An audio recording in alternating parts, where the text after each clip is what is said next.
Put your locations in the comments as y'all are coming in. Good morning, everybody. Make sure we got everything set up here properly. As y'all are coming in, put your locations in the comments.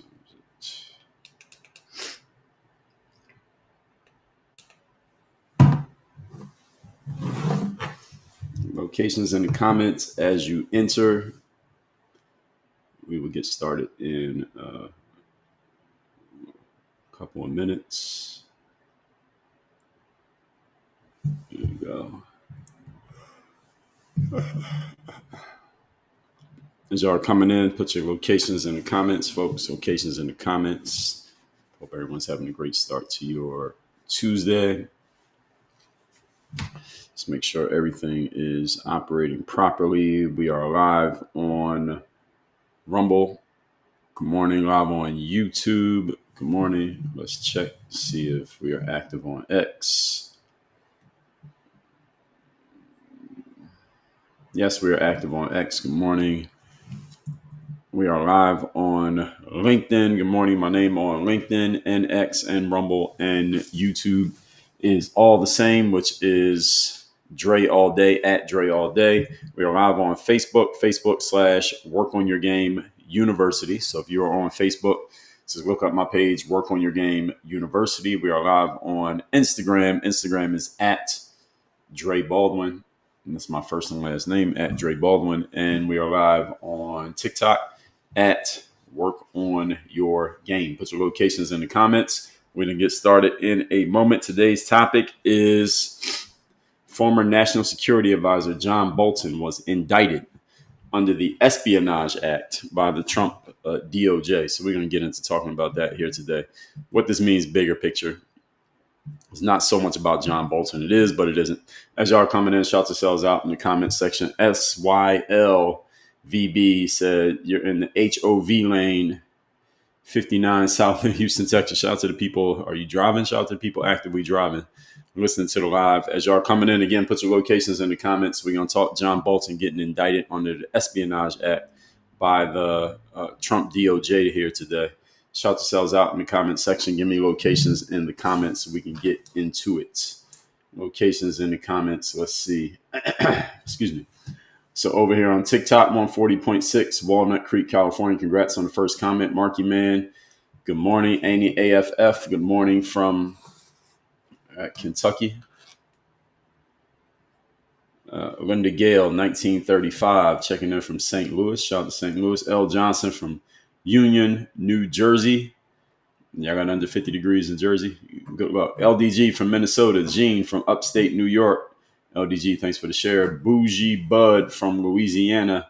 Angela from Rocky Mount, North Carolina. Murphy the Mutt, Bristol, Tennessee. Marky Man, Sacramento. Jules said California.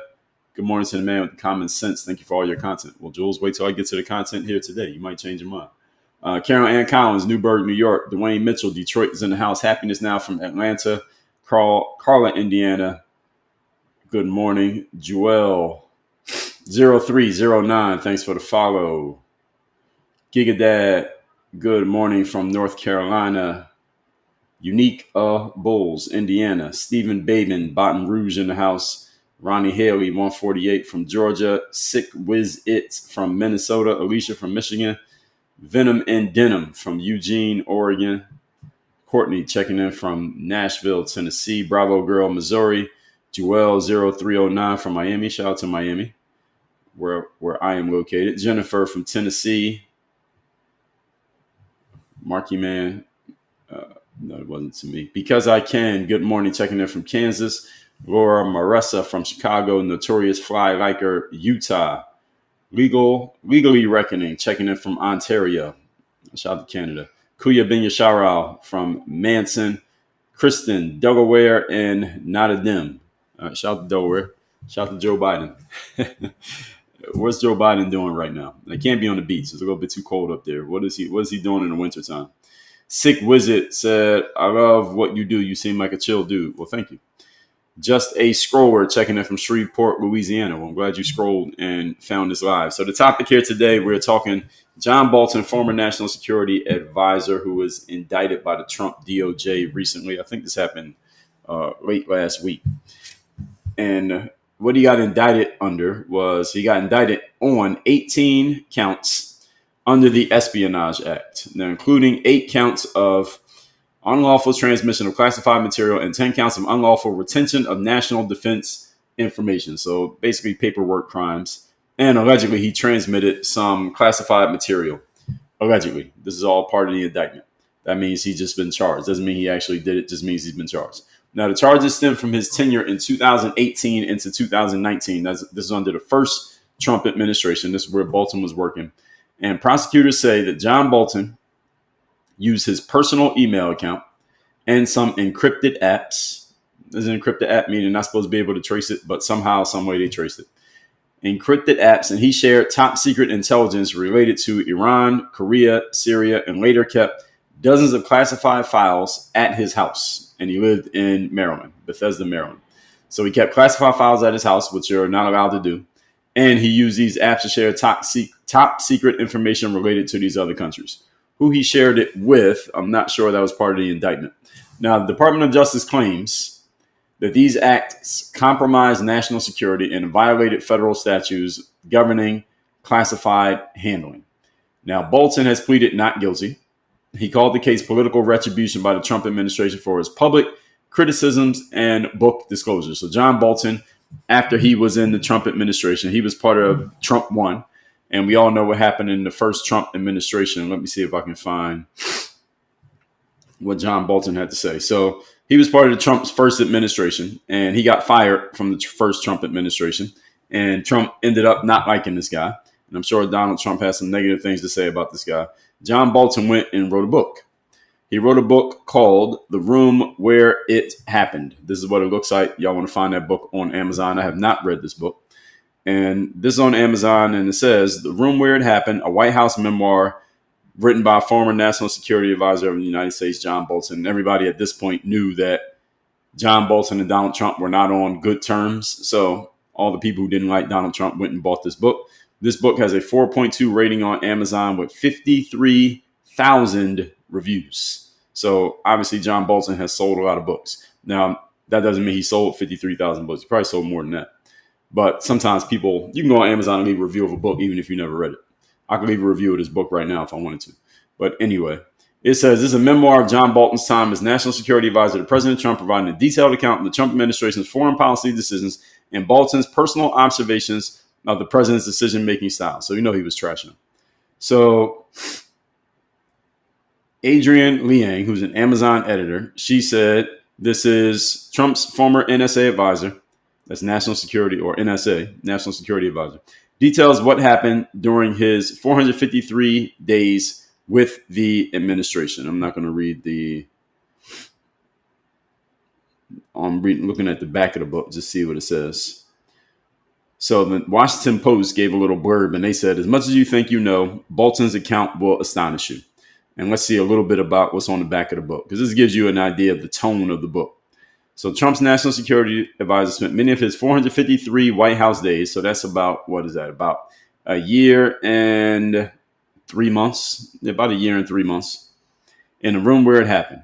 So he warns against another Trump presidency. So there, that tells you the angle of this book, that this guy's anti-Trump. He warns against Trump being president again because he, for whatever reason, has some negative things to say about Trump.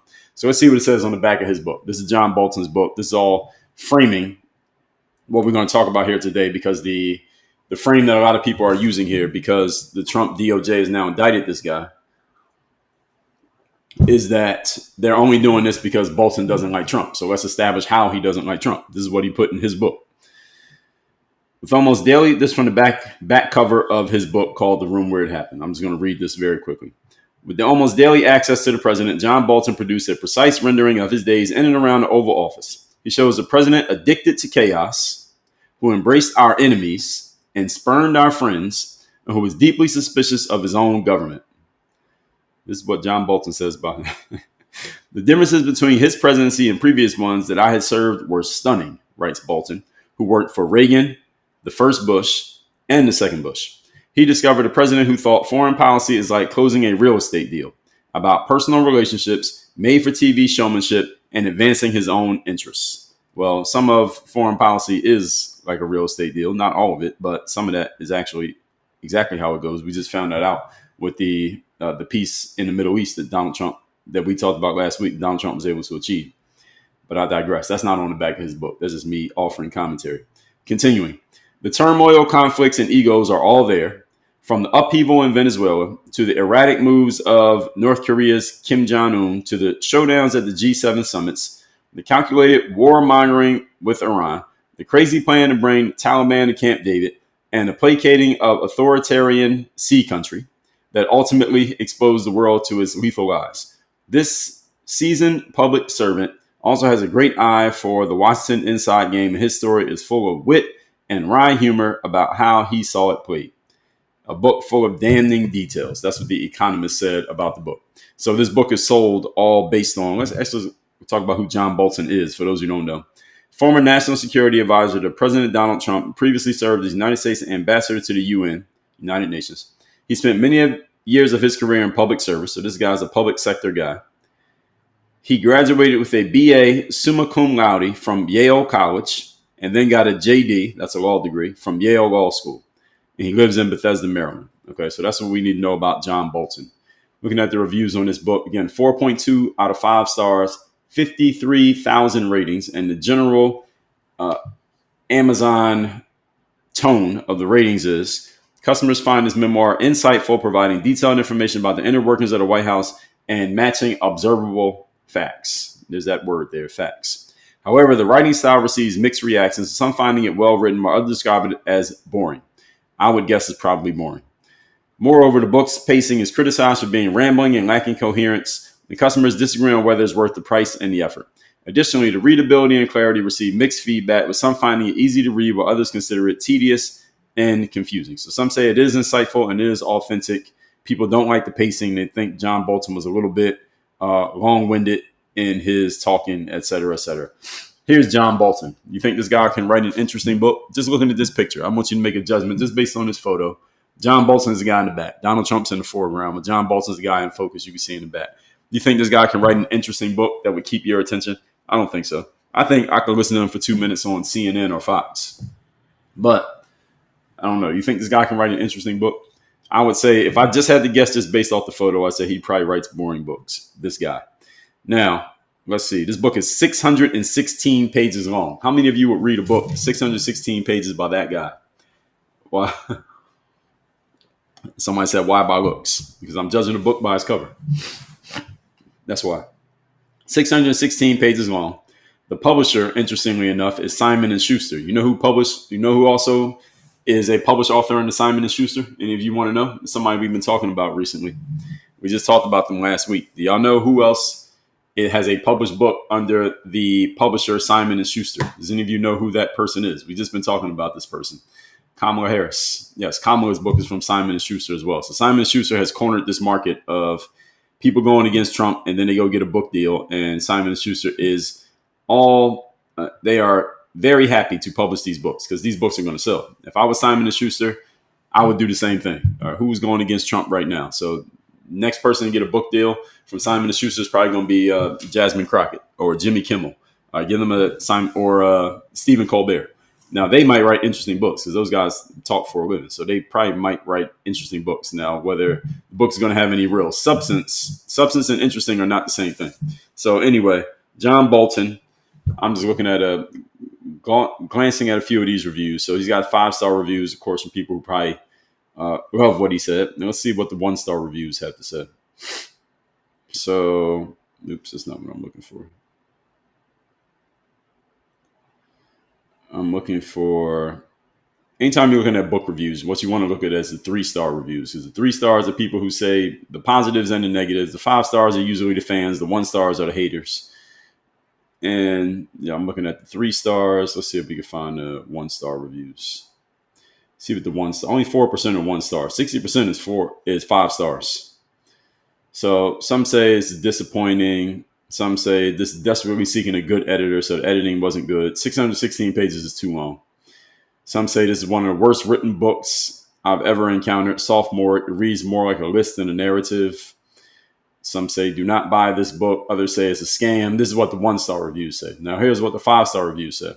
The yin and the yang of Bolton and Trump. Not for beginning readers. A good yet intensive read. 600 pages.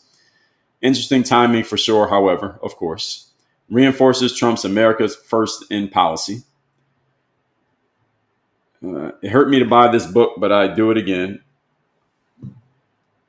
I'm just reading the titles. It will take me a while. Bolton on target, outstanding read. So anyway, I'm bringing that up. I'm giving y'all just some frame here for understanding that the whole argument around Bolton, the reason why I'm even talking about this here today, is people are posing that the only reason he is being charged by the DOJ is not because he did anything that was really bad, even though it sounds bad, 18-count indictment under the Espionage Act. That sounds like he did something crazy. They're saying that they're only doing this. And they're looking for the crime because they found the person that they want to go after. Because this guy went after Donald Trump. He talked bad about Donald Trump, went on TV talking bad about him, wrote a book talking bad about Donald Trump. Therefore, Donald Trump is just getting retribution on all his political enemies like Tish James. We already talked about her. And now Bolton and others may be on the menu coming up. So we're going to get into this and talk about if there's anything real behind this or if there's not. Let me introduce myself first. For those who don't know me, my name is Dre Baldwin. Many know me as Dre all day. Former 9-year pro athlete, author of a few books, done a few TED Talks. I run this company called Work on Your Game Incorporated. Our job over here is to help you with command of the room, such as that your sales deals are done, your questions are already answered, and the cooperation you want is already secured before you open your mouth. Yes, there's a way to do this. We call it the Power Presence Protocol. You see the manual for it right there above my shoulder. We got a whole program on this coming very soon. If you want to learn more about that, text me to the number that you see in my bio. My number is 305-384-6894. Right, literally a text message on your phone. Text me the word power to that number. And when that program launches, we're going to be letting you know more about that. It'll be very soon. I might be finished putting the finishing touches on the funnel pieces and all that probably by the end of the business day today. That's my plan, as long as my schedule does not get interrupted. So we're going to be announcing that very soon. And the first launch of it is probably going to be in early November, but we might do it sooner than that. I usually do things sooner rather than later. So when I say it's coming soon, I mean really soon, not like 3 months from now, like 3 days from now, maybe. Text me the word power. Again, the number 305-384-6894. You want to learn about how taking command of the room actually helps you get done everything else that you want to get done. This is not icing on the cake. It is not an extra that you get after you become successful. There's actually a foundational piece towards your success is that power presence. Again, learn more about that by text me the word power at the number that you see in my bio or the pinned comment, those of you watching on other apps. I am on Instagram, LinkedIn, Facebook, Rumble, X, YouTube, and there's one other that I'm missing. Rumble, YouTube, X, Facebook, LinkedIn, Instagram, TikTok. Okay. So text me at that number. You want to learn more about that. So national security, accountability. National security is a big deal. You notice people use this term all the time. People often throw the term out when they're talking about Trump. If Trump is unhinged and he shouldn't have access to the nuclear codes and he shouldn't be able to control national security because he doesn't have control of his impulses. This is what Hillary Clinton, during her 2016 campaign, they tried to use this against Trump. He shouldn't have access to the nuclear codes because he's unhinged and he doesn't know how to control himself, et cetera, et cetera. National security is a big deal. Now, supporters of this indictment, they argue that not even former advisors should be above the law. This is the whole thing. Nobody's above the law. Letitia James, nobody's above the law. By the way, speaking of Letitia James, did y'all hear that the people that she had staying in her houses were her nieces and they are wanted for crimes themselves? Did y'all hear about that? So Letitia James, I think it was 2 different houses that Letitia James owned that are not in New York because she's supposed to live in New York because she's the AG of New York. But she had houses in Virginia. And in at least one of the houses, I heard at least one of these stories that her niece was staying in the house and her niece is wanted on a warrant in a different state. And she was staying rent-free, living rent-free, literally, not the joke rent-free, but seriously rent-free in her auntie's house, that's Tish James, in Virginia, even though she is wanted. So I don't know y'all heard about that story. But anyway, we were talking about Tish James last week. So just a little update. So these indictments highlight that leaking or mishandling classified information could land people in prison. Lower level people have gone to prison for this. So Bolton being charged is overdue accountability. So they say that the DOJ cites prior Espionage Act cases against Chelsea Manning, a reality winner, and others as precedent that this has happened before. So it's not like this is just some random witch hunt going against a Trump enemy or a Trump opponent. There is an argument for that, but a lot of people are not going to hear that because John Bolton wrote a book about Donald Trump. Now Donald Trump has power, and John Bolton literally put in his book, Donald Trump should not be president again. Donald Trump's president again. Now he's going to get revenge on people. So here's the counter argument. Critics say that this looks like payback. After the long-running feud between Bolton and Trump, Bolton having his negative things to say about Donald Trump, his public statements undermining Donald Trump's foreign policy ideas, and the suspicious timing of the indictment. Well, first of all, Donald Trump was just able to achieve a huge win in foreign policy just last week by him getting the agreement to achieve some peace in the Middle East amongst a bunch of Middle East powers, including Israel and all the countries surrounding them and that whole thing. This is bad timing for John Bolton to say that, well, just because I criticize his foreign policy, well, he just got a foreign policy win. So John Bolton's kind of has egg on his face right now. And they say Bolton's lawyers are claiming that Trump's allies pushed this case after he testified against the administration in prior hearings. Well, maybe the case happened after the testifying, but that doesn't mean they did it because of it. This is where you're connecting correlation and causation. Just because you testified against Trump and then you got charged by Trump's DOJ does not mean that you got charged by the DOJ because you testified against Trump. Maybe both things happen, but doesn't mean one caused the other. And this is where anything that Donald Trump does that puts any of his political opponents from the last 10 years, any of his political opponents in the last 10 years, anything that he does against any of them, people are going to frame it as, oh, well, he's only doing it because they said something negative about him and he's a petulant child and he just tries to go after anybody who's going after him. Here's the issue for those of you who are anti-Trumps, anti-MAGAs, those of you who are Democrats, even if you believe that frame, that he is just going after people because they went after him. If you believe that to be true and you have evidence that you can use to support, arguments you can use to support that frame, Donald Trump's only going after people because they went after him. The problem with that is a bunch of people and departments of justice, we know between 2020 and 2024, went after Donald Trump because he's Donald Trump. Did he not have 4 cases at the same time last year, 2024? He had 4 cases that all of them, you could say, is the DOJ and their subsidiaries, for lack of a better description, finding crimes and going after him for it. You had the hush money thing. You had the fraud thing. Those are the 2 New York cases. You had the RICO thing in the state of Georgia, and you had the documents case in the state of Florida. The documents thing was the same, similar to what Donald Trump's getting on John Bolton, or the DOJ is doing to John Bolton right now. It's not exactly the same, but it's similar in direction. It's a paperwork crime. Did they not do this to Donald Trump just a year ago? So if they could do it to Donald Trump, and you had all of the full weight of different jurisdictions. So you had New York, 2 times in New York, 1 time in the state of Georgia, and 1 time in the state of Florida, all designed to either send him to jail or get him to spend a lot of money that he did, such that he would no longer have resources financially, or just make him look really bad, all designed to stain his name and or keep him off the ballot so he couldn't run for president in 2024, all of which we know didn't work. But were they trying? Of course they were trying. They were trying to bring something against him. And what I'm saying is, if your argument is Donald Trump's just doing this to go at his political opponents, I say, okay, well, what if Donald Trump's political opponents went at him? What's your argument for what happened in 2024 if your argument now is that he's going after his opponents using the Department of Justice? If you think he's doing that now, explain to me what you think was happening last year. And usually that silences any people who are saying, well, he's just going after his political opponents. All right. If he is, he's not going nearly as hard as they went after him. I've said this many times from many different contexts when we talked about this exact situation. Now, the Espionage Act enforcement, they want to keep this consistent. Some experts point out that recent years have seen renewed strictness in this enforcement of classified material. In other words, when material is classified, whenever you hear classified material, what that means is this is top secret stuff. you can't share this through certain channels. There's only certain channels through which this can be shared. There are only certain people with which this material can be shared. And there are only certain places, literally certain places physically, that this material can even go.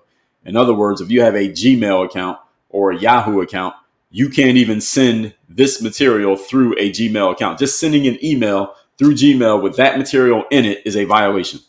That's what classified material means. When the material is classified, there are only certain ways it can be shared. And if you share it in any other way than that way, even if you send an email to yourself, then what you're doing is you're sending a classified material through an unsecured, or in terms of how they define it, an unsecured medium.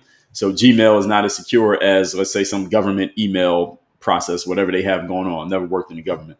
So this is what classified material means. So when Donald Trump took those documents to his house in Mar-a-Lago, allegedly, when he took those documents there, he was bringing them to an unsecured place because somebody could just be in his house. Maybe a maid is cleaning the bathroom and they see the papers and they start looking at it. Now, classified government material that nobody's supposed to know about except certain people like the president. Now, somebody who is not the president knows about it. Now you have just threatened national security by taking those documents and putting them in front of people who are not supposed to have access to them. That was basically the charge that they were looking for against Donald Trump. It was more complicated than that. That was basically what they were trying to do. So this Espionage Act exists to say if you do anything that threatens our national security, you're committing espionage. Espionage is basically you trying to go against the government. You're trying to hurt us in some way. So let's get a definition of this word espionage so we can all be on the same page here. Let's pull up the one thing that we can always depend on, which is the dictionary. And espionage. Espionage is defined as in spying, the secret gathering of information on others. So the Espionage Act is designed such that if you have classified information that belongs to the government, if you expose that information, knowingly or unknowingly, through any channel that is not completely secured and approved of by us being the United States government and the National Security Department, if you expose that information in any way other than what we told you, how we told you can expose it, you are giving away information about us that shouldn't be given away. Even if nobody else actually gets it or uses it or does anything with it, you still did wrong just because you sent that email to your own Gmail account. Just by doing that, you did something wrong. And therefore, you're violating the Espionage Act, and the United States government has gotten more serious in enforcing the Espionage Act. So renewed strictness in his classified material enforcement. Donald Trump, of course, we know what happened with him. Joe Biden had classified documents. He wasn't charged with it, but he's had them. And even Biden staffers, even journalists they've gotten heat from the government over this stuff. So the DOJ's stance is that selective enforcement undermines deterrence. So charging Bolton upholds the rule of law regardless of politics. So this is their argument. And this is the whole political thing, is just a framing conversation. This whole thing is a framing debate. The framing is one side says, well, Trump's going after his opponents. Other side says, well, hey, actually, one side says Trump's going after his opponents because anybody who said anything bad about him, if they can make up a crime against him, make up an indictment, then they're going to indict him and they're going to charge him. Letitia James, John Bolton, etc. The other side is saying, well, we are actually enforcing the laws that are on the books and nobody's above the law, which is something that Letitia James said a lot when she was charging Trump. She shouldn't have said that because now it's getting used against her and others. No one's above the law. And this guy did actually do something, or it looks like he did something that went against the law. We got to be clear here, allegedly. And that's the reason why he's being charged. So the whole argument here is, which frame do you accept? It could actually be both. The frame could be both. It could be, yes, that Donald Trump is choosing and deciding that I'm going to go after my political opponents. They went after me, now I'm going to go after them. I'm going to get them because now I got a chance to get them. When they had a chance to get me, they tried to get me, so now I'm going to get them. Donald Trump is a counterpuncher. He is a guy who is big on getting revenge. I've told you about this as well in his book called Think Big and Kick Ass. He has a whole chapter on getting revenge, and he likes getting revenge on anybody who he sees as an opponent, especially somebody who's going at him or didn't help him when he wanted help. As he says in his book, he says in his own words. And it could also be true that John Bolton did do something that at least it looks like he violated the law, and that's the reason why he's being charged, and he gets to go to court and hire a lawyer, and he gets to answer the charges. So both of these could be true at the same time. The issue is 90% of you only want to see one side of this. Trump supporters want to say, okay, well, he violated the law. And anti-Trumpers want to say, well, he's just using the law and the Department of Justice to make up stuff so he can go after his political opponents. And again, both of you could possibly be right. Is either one of these right or wrong? Not necessarily. It's just a framing thing. The reality is this guy got charged. Now, why he got charged, that's a whole different situation. And that gets argued in court by your lawyers. And this is the reason why you have lawyers, the reason why you have judges, the reason why you have court hearings is because it's all about the interpretation of the facts. It's not about the facts on paper. If it's just about the facts on paper, then again, there can be an AI bot that can solve every court case and do 1 million court cases a day. And the legal system would not be what the legal system is. We wouldn't even need lawyers. But because everything has to be interpreted or here are the facts, but here's the interpretation of the facts, that's where human interaction comes in. This is the reason why those of you not familiar with my work outside of talking about these current event things, communication skills is something that I have continually emphasized over the last 15 years to everybody. Your communication skills need to be sharp because your ability to communicate helps establish frames for conversation. It also helps you to interpret factual information. Factual information alone is not enough to move anybody to action. It's the interpretation of the facts that matter. Now, continuing. Now, this says this may have a chilling effect on officials and authors because John Bolton was an official and he wrote a book. Now, I think this is a weak point, but let me just tell you what the point is. Opponents say that this creates a chilling effect on national security officials, anybody who writes a memoir or engages with the media after service, because if they say anything or share anything that might be based on the work that they did working for the National Security Office, that they might be sharing some classified information without even realizing that they're doing it, and therefore the DOJ could come after them because you said something that you weren't supposed to say, or you put something in your book you weren't supposed to put in the book, or you said something on Fox or CNN or NBC that you weren't supposed to say and didn't even realize that you did it. But because you had the information, you said it, and because you shared it, you violated the Espionage Act. Now we're going to charge you with a crime. So this is one of the arguments that John Bolton's lawyers will probably throw at the judge. They're going to throw as many things they can at the judge to try to get this case dropped, which is what a lawyer is supposed to do. The job of your lawyer, if you get charged with a crime, is to throw out as many possibilities as possible at the judge with hopes of you not even having to go to trial at all. Let's just drop the case completely because this case shouldn't have even happened.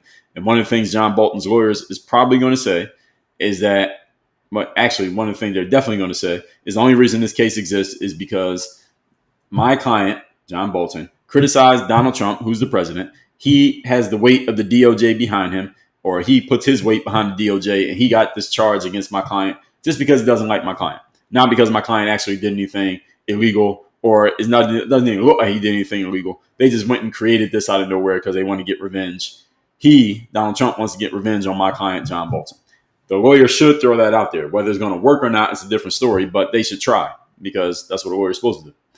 And they could also say, if that one doesn't work, they can say, well, my client worked at the National Security Office. He wrote a book. He wrote a book talking about his experience there. And because he wrote a book, now the DOJ is basically trying to stop anybody who ever works in the National Security Office from writing a book, which is a money-making thing. John Bolton probably got a nice little check from that book. If they gave Kamala Harris $1 million, that's just my theory. They gave her $1 million, Simon & Schuster. They probably gave John Bolton, how much I think they gave John Bolton? $250,000? What do y'all think? Give me a number in the comments. How much you think they gave John Bolton as an advance for his book? If Kamala got, again, I don't know if Kamala got $1 million. I'm just throwing that out. Michelle Obama probably got like $800,000 to $1 million. I think Kamala probably got more than Michelle because Michelle never actually held an office or ran for anything. Kamala actually ran. I think Kamala probably got $1 million. How much do you think John Bolton got?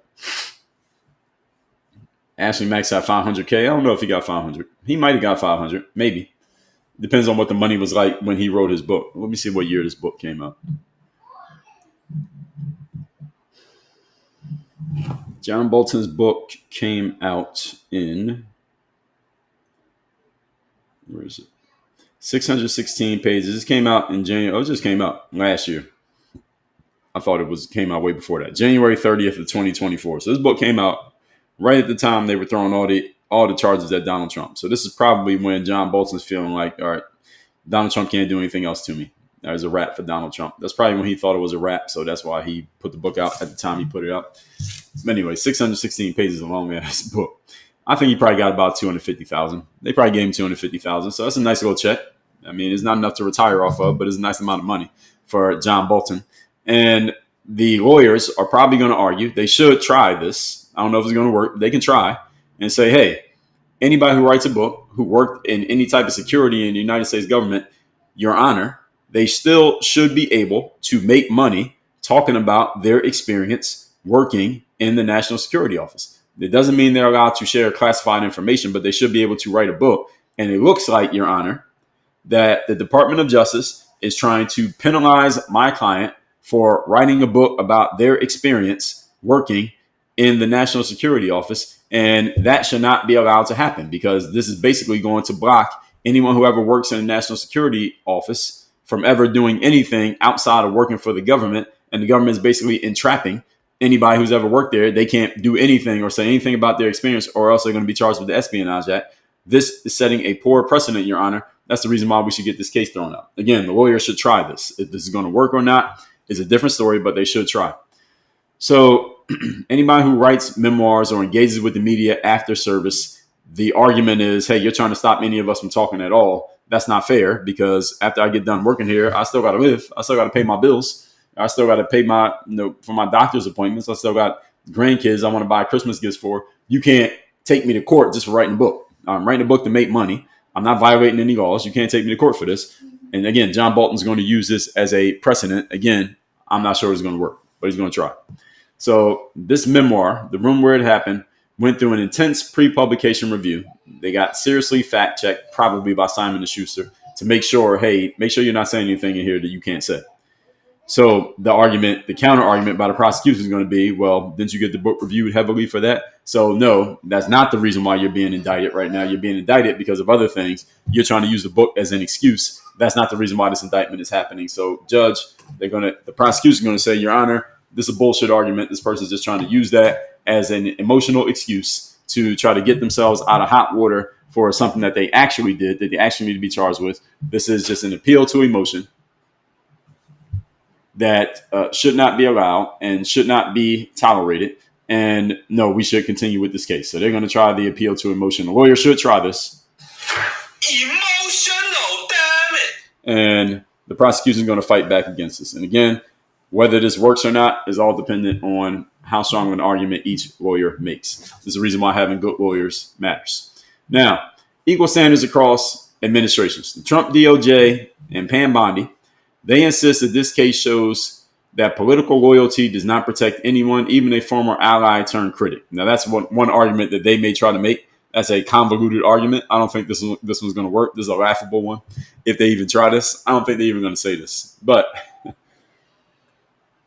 because John Bolton was an ally of Donald Trump. I mean, Donald Trump did kind of choose this guy, but then he got rid of this guy. I think they may try to say, well, hey, he was an ally of Donald Trump's, but we're still charging him. Look at us upholding the law. But the end game of what happened with John Bolton and Donald Trump is that they're not friends at all. Bolton wrote a book basically bashing the guy. So I don't see this one going too far. Now, Pam Bondi says that this case shows commitment to transparency and national integrity. Now, I think Pam Bondi did a good job at her confirmation hearing when she first got brought into the Trump administration. Other than that, as soon as she got the job, she becomes the top prosecutor in the United States of America. And the reality is, regardless of how you feel about Donald Trump, the top prosecutor in the country has to say things a certain way because their job is to bring and win cases for the state or the government. That's the job of the attorney general. That's Letitia James's job, is to bring and win cases for the state of New York against whomever they charge. And the more they charge, the more stats they get, the more crime they show they have, quote unquote, fault.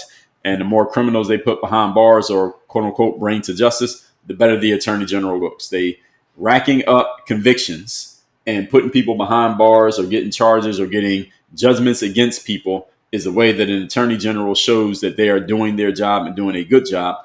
More convictions is better than less convictions. More people in jail is better than less people in jail. It's the same challenge that a lot of people had with Kamala Harris, who I never really heard of or paid attention to Kamala Harris until she tried to run for president in 2019 before the 2020 primaries. She dropped out before they started voting because she was doing so poorly. But I remember Kamala Harris appeared on The Breakfast Club. You know about The Breakfast Club is for the most part, I think it's consumed through YouTube. That's Charlamagne the God, DJ Envy, and at the time, I believe Angela Yee was still on the show. And Kamala Harris appeared on the Breakfast Club. Breakfast Club has a lot of reach amongst an urban audience. In other words, black people. Kamala Harris goes on the show, and she was challenged by Charlemagne DJ Envy about her background as an attorney general in the state of California. And the issue for her being an attorney general in the state, the issue for being an attorney general, period, is your whole job. You work for the state. So Kamala Harris is not just some independent lawyer. She's working for the state. The job of the state is to prove that, for those of you who got to understand the context of how this stuff works. The governor always wants to look like they're doing a good job on crime because most people are not criminals. The people who vote are not criminals. They want to know that crime is being fought. They want to know that crime is down, and the lower the crime numbers are, and or the more criminals being put away, the more it looks like the place that I live is safe, is a place that I can live and grow and die and raise my kids and build a family. So the governor puts pressure on the attorney general of a state to bring in as many crime or charges as possible against alleged criminals and put as many of them behind bars as possible, because the more they do that, the more it looks like, key term, looks like the governor is fighting crime. And that makes the governor look good. So the attorney general really works at the behest of the governor. The governor's like, we need more crimes brought in. Go get some more crimes. The attorney general, then the shit flows downhill. They go to the local municipalities of police and say, we need y'all to find more crimes. They can't find any crime because there ain't no crime happening. So now they go write more parking tickets. This is the kind of shit that happens. All right, this is the kind of stuff that happens in bureaucracies. And if you can go rope a big fish, i.e. Donald Trump, like Tish James, you can raise your platform and your name nationally, and that can become a career thing. The fact that you're the one who got Donald Trump so what did Tish James? Tish James got she got the judgment against Trump, right? The $400 million judgment, whatever it was. The 34 felonies, that was Alvin Bragg. So these people's names are going to be known forever because they got these judgments or charges against Donald Trump. Not necessarily because they actually were fighting crime, not because they did anything to make the streets safe or anything. All of this is the game that you have to play. Pam Bondi is the Attorney General of the United States of America. Her job is to do whatever Donald Trump wants her to do. Now, yes, in her hearing, she had to say, I'm not going to do things that go against the law and go against the Constitution, et cetera, et cetera. But her job is she works for the president. If he doesn't like her, he can fire her and get somebody else. Right? That's how it works. She knows that. He knows that. And everybody knows that. So Pam Bondi, anything that she says about why we're doing this case, of course, she has to say the corporate line, so to speak, or we'll just call it the government line. She has to say that because that's her job. So you're not going to get an honest statement about anything out of Pam Bondi for the entire time that she's the attorney general, because her job is not to be honest. Her job is to say what sounds correct for the optics of the job that she has. This is another reason why some of you leave comments. Another reason why I couldn't work in the government. So you work in the government, you have to play this game and you have to say things that you may not even believe, but because of the job that you hold, you have to say it, and you can't say anything different. And if you say the wrong thing, well, you won't have a job anymore. Then the question becomes, how bad do you need or want this job? And if you don't really need or want this job, why'd you get it? I don't need or want a job in the government. This is the reason why I don't work in the government. The people who work in there, a lot of them, and no disrespect to any of them, I'm talking about the well-known politicians. Most of them couldn't do anything else and have the same level of access or success or resources that they would have working in the government. That's the reason why they work in the government. Not for nothing, including Pam Bondi and people on Trump's side and people on the other side. But again, that's a different conversation for a different day. So Pam Bondi says that this case shows commitment to transparency and national integrity. I say that's a whole bunch of bureaucratic bullshit. That doesn't mean anything. Doesn't mean that the case is not a legitimate case. But can we go off anything the attorney general says? No, you cannot. Why? Because their job is to work for whoever's in charge. The attorney general of the government works for the president. The attorney general of the state works for the governor. The attorney general, I don't know if they call him, I guess maybe they call him the district attorney in a city. They work for the mayor.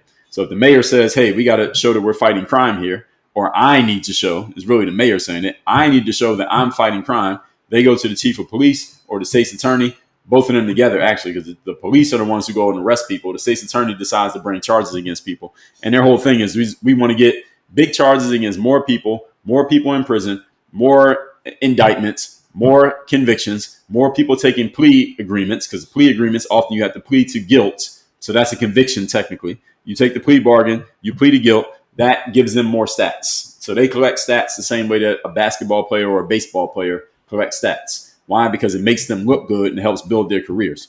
I was mentioning Kamala Harris. Kamala went on the Breakfast Club in 2019 when she was running for president. And she got questioned about her record as an attorney general. Hey, you put a whole bunch of, because this is an urban platform, the Breakfast Club. And Kamala Harris, at this time, she's black, and quote unquote. And they're asking her, like, yo, you were an attorney general. You put a whole bunch of black men behind bars, Kamala Harris. What's that about? How are you coming to this? And they didn't say this part. You're coming to this black platform trying to tell black people to vote for you, but you had a job, a whole job, putting black people behind bars. How are you going to come here and try to get black people to vote for you now? And Kamala tried to talk around it. This is when Kamala was a little bit more sharp than she is now. She tried to talk around it to no avail. She couldn't really talk around it. Her job was the attorney general, putting people in jail. I mean, that's really what her answer should have been. She said more than that, of course, but there's really no way to walk around that. And when you take that type of job, that's literally what you're supposed to do, is get people convicted and put them in jail. That's your job. Get people convicted, put them in jail, get time on them, and that makes you look good. So Kamala did her job the way she was supposed to do the job. The problem is, I don't know if she ever anticipated that she was going to be trying to run for president and this is going to be held against her. That's another reason why, not for nothing, we talked in 2024 about how Kamala didn't get as much of the black male vote as Barack Obama did, and as much as she got a female vote. Black male vote, she still got what, like 75%, something like that. Black female vote, she got like 97%. Why did all these black men not vote for Kamala? Well, one reason is because she just wasn't a good speaker. Another reason is because people didn't believe her. Another reason is people were just disillusioned with the Democratic Party. But another reason that has been a residual reason that's been sitting around for 5 years was that she was an attorney general putting black men behind bars.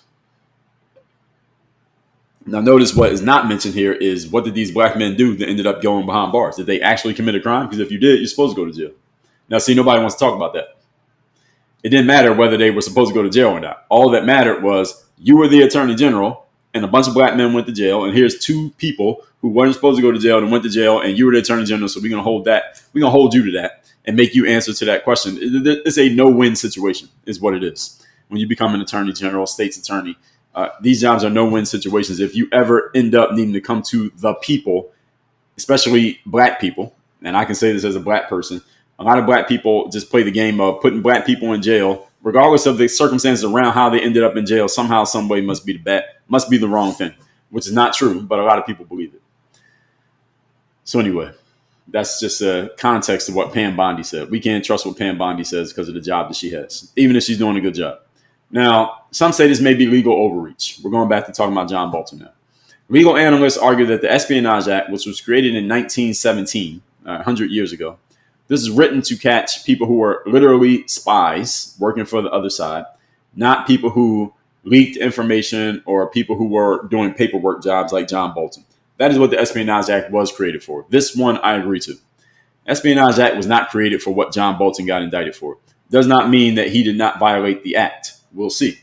But that's not why the law was created. The law was created because there were literal spies working for our enemies in other countries and trying to bring down our country by giving information to other countries that they might use against us in like hot war situations or even Cold War situations. That's why the act was created.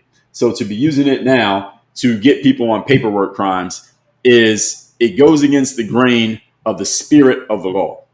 So when you have rules and laws, you have the letter of the law and you have the spirit of the law.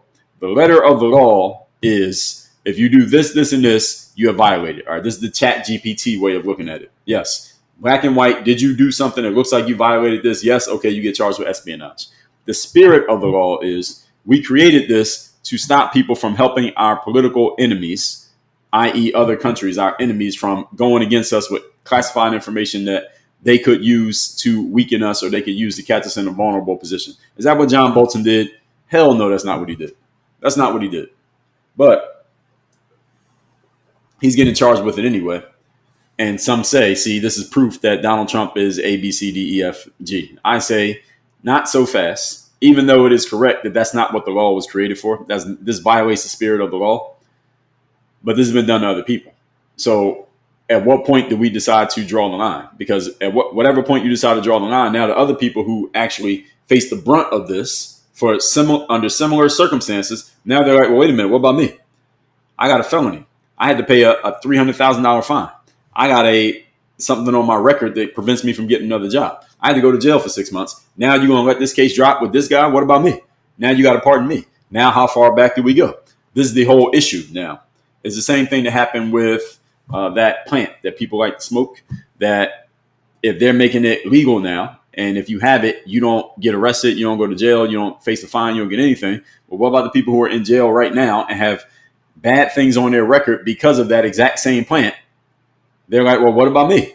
Now I can't move into an apartment complex. I can't get a job. I can't even live with my kids because I got this thing on my record for smoking that plant 20 years ago. But now anybody who smokes the plant is completely okay. What about me? Where do you draw that line? This is what happens when you start changing the interpretation of laws, the interpretations of laws. Now you create sticky situations where people got to figure out, okay, what do we do now? Do we retroactively go back and remedy this for these people? What about these people? What about this person? And now you create this whole issue that has to be solved. And again, this is another reason why I don't want to work in the government, because when you have to serve 350 million people, there are no perfect answers. No matter what you do, you're going to piss off a whole bunch of people. And no matter what you do, you can never satisfy everybody. And no matter what you try to do, you don't have enough resources to satisfy everybody, even if you wanted to. So any of you want to work in the government, understand that these are the parts they don't tell you about, at least not out loud. They don't tell you about these parts publicly, but this is what happens when you work in the government. You can't satisfy everybody. You're going to piss off a whole bunch of people no matter what you do. And there are no right answers. There's really no right answer when you work in the government. There's just answers. And people are going to hate you no matter what decision that you make. And there's a bunch of people already hate you because of what side you're on. Then there's a bunch of people going to hate you no matter what you say. Because whatever you say, it can't satisfy everybody. There's never been one answer to satisfy 350 million people at the same time. Not one. Continuing. So they say applying this Espionage Act to advisors risks criminalizing dissent. I don't think that's what it's about. I don't think it's about criminalizing dissent. I think it's not supposed to be a paperwork crime. That's the reason why the law was created. That's not the spirit of this law.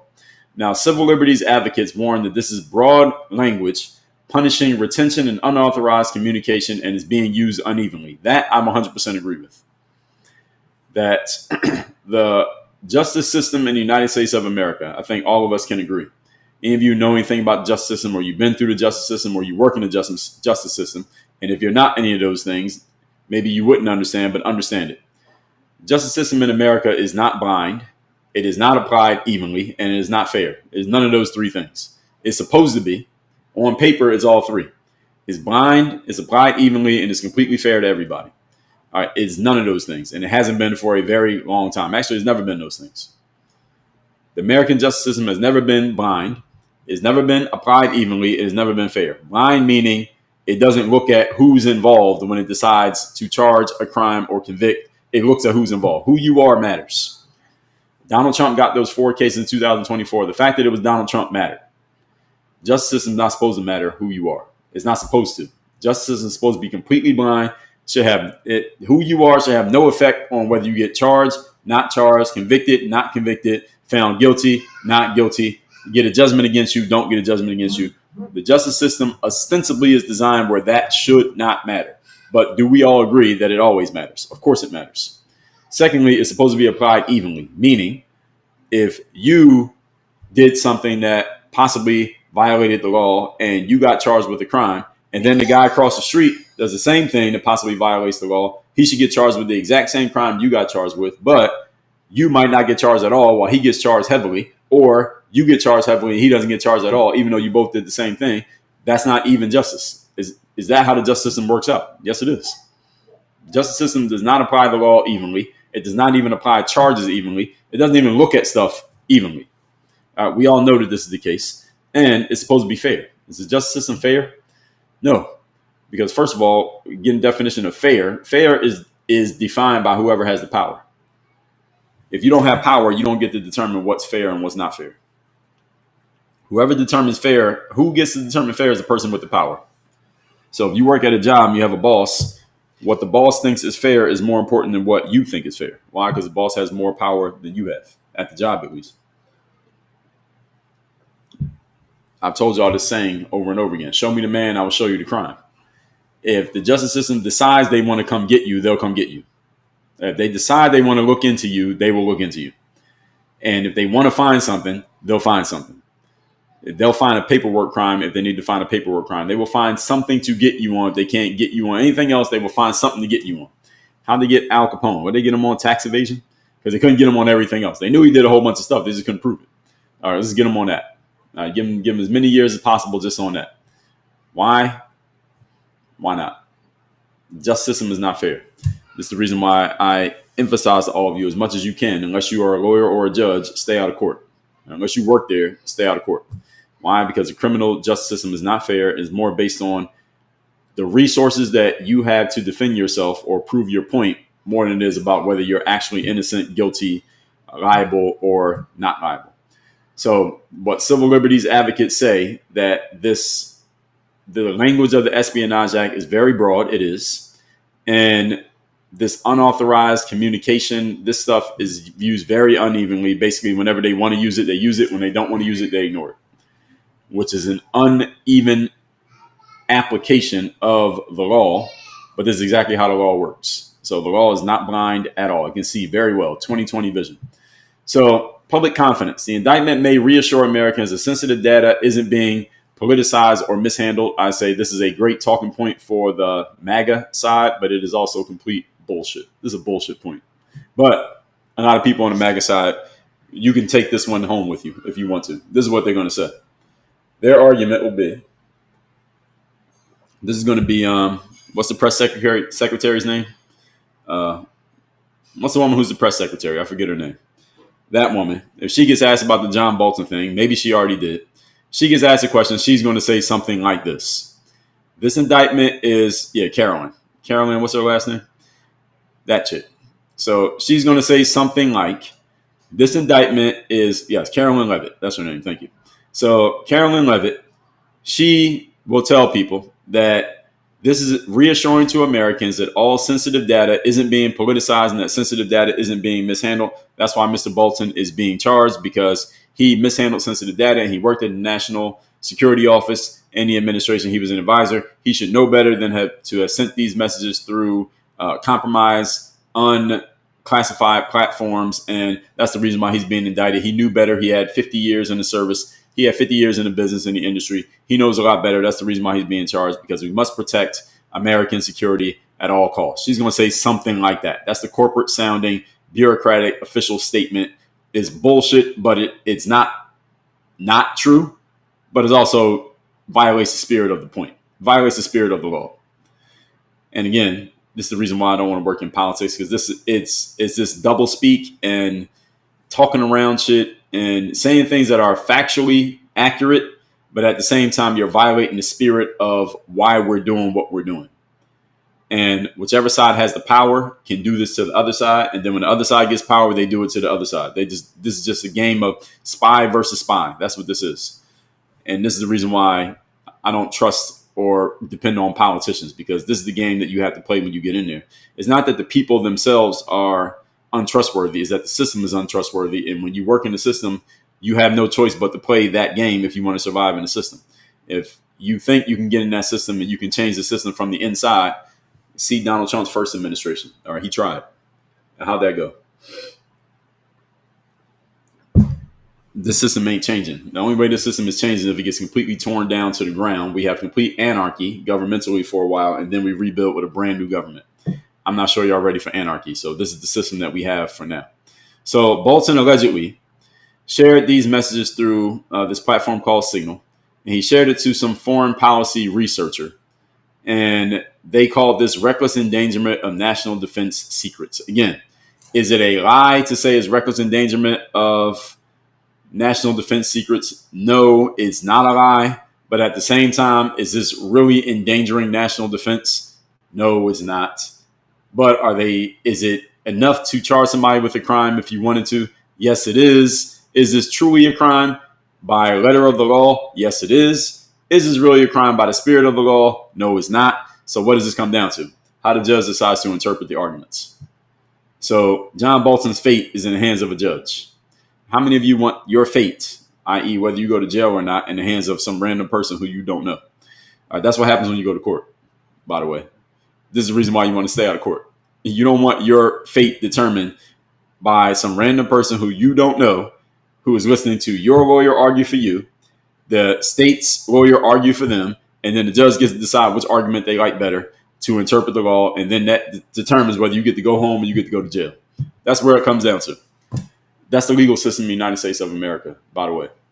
So, undermining the whistleblowing. Others argue that this blurs the line between whistleblowing, transparency, and espionage, so it makes officials afraid to speak out against government wrongdoing, basically the kind of fear that Bolton himself once denounced. So they say that this indictment right here is going to take the line between whistleblowing, transparency, and espionage. So John Bolton fashions himself as some type of whistleblower because he said Donald Trump's not a good guy and he shouldn't be president again. He has a right to say that. The First Amendment defends his right to speak out against anybody, including government officials, up to and including the president. He did that. He took advantage of that. He has a right to do that. Now, transparency, I don't know what they're talking about being transparent about. Espionage, again, I just broke that down. By letter of the law, did he possibly violate? Allegedly, yes. By spirit of the law, no. And again, this is going to come down to the judge. And this can make other people in Bolton's position or similar positions afraid of speaking out against anything they see in the government. And it's the kind of fear that Bolton, once denounced. It's a fair argument because his lawyers, and they will say this in court, they should say this in court to try to get this case thrown out. Hey, this guy spoke out against somebody who's a president, and now they have found a crime to charge this guy with as a way of silencing anybody who speaks out against the president. We should set a precedent, Your Honor, so that this kind of thing can't happen again, whether it's via Donald Trump or anyone else. This is an argument that John Bolton's lawyers should make. And if they get the judge to buy into this, then that will actually protect anyone from having this happen to them, regardless of who the president is in the future, including Donald Trump, including a Democrat. But I don't know. It depends on how the judge decides to interpret it. And it depends on all the details of the indictment. And I didn't go over every detail of this indictment. It's an 18-count indictment. So this is an argument. I actually don't like this argument for one reason. One reason why I don't like this point, even though it's a legitimate one, is that a lot of people want to pull this out now because Donald Trump's the guy. He's the guy holding the gun. But when Donald Trump was the one staring down the barrel of the gun, literally, nobody was making this argument. Nobody was saying that you are weaponizing the government and weaponizing the DOJ against a person just because you don't like them. Actually, people were saying this, but it wasn't being said in the mainstream. The mainstream was not saying, hey, the Biden-controlled Department of Justice is leveraging the justice system against Donald Trump to try to stop him from running for president. Did you hear any mainstream platform say that in 2024? I did not. That happened. Nobody was saying it. That wasn't being announced. Nobody was running through the streets screaming that in 2024, even though that's exactly what happened. So now that someone could make the argument that Donald Trump's DOJ is doing the same thing, now people want to say, well, you can't use the DOJ against a person who you don't like. Well, where were y'all last year? Nobody was saying that last year. So everybody turned a blind eye to it in 2024, then keep your eyes blind in 2025. I am not against the concept of an eye for an eye. I'm not against it. After what they tried to do to Donald Trump in 2024, I say if you get in the ring, I told you I'm an absolutist on certain things. All right, if you get in the ring and you engage, then you can get hit back. You throw a punch, you can get hit back. That's the way it works. Punches got thrown at Donald Trump. If you believe, I don't even believe this to be the case, but let's just say that it is. If you believe Donald Trump's just trying to get retribution right now because he wants to get revenge, okay, I'm all right with that because look what happened in 2024. Which of these same people who are saying that Trump is weaponizing the DOJ, which of these people was defending him in 2024 saying that Biden was weaponizing the DOJ, or the Democrats, really, it really wasn't Biden. It was the Democrats, the entire party. They were weaponizing the DOJ to try to stop Trump from running. Who was saying that and saying the Democrats shouldn't do this because y'all are not playing fair. Y'all are trying to stop this guy from being on the ballot. You're trying to bankrupt him. You're trying to incarcerate him so he can't run for president because y'all don't want a fair fight in the election. Who on the political left was saying this in 2024? I didn't hear anybody saying it. So don't play the let's play fair card in 2025 if you weren't playing a let's play fair card in 2024. That's where I stand on it. I'm not against the concept of an eye for an eye. Again, you throw a punch, you can get hit back. Period. All that said, everybody, let's get into the comments. I don't think I need a restroom break here today, so we're going to go straight through. Let's just get straight through it and get into the comments here. Messenger 911 on Rumble said Donald Trump is Jesus Christ. Okay. Let's see who we got in the comments over on. I see anything on Instagram. I ain't seen anything on Instagram. So TikTok, we are coming to you all. Please like the live on TikTok. We're at 80,000. Let's get up to 100,000. We do 100,000 every day. Shoemaker said you're 100% right. Well, thank you.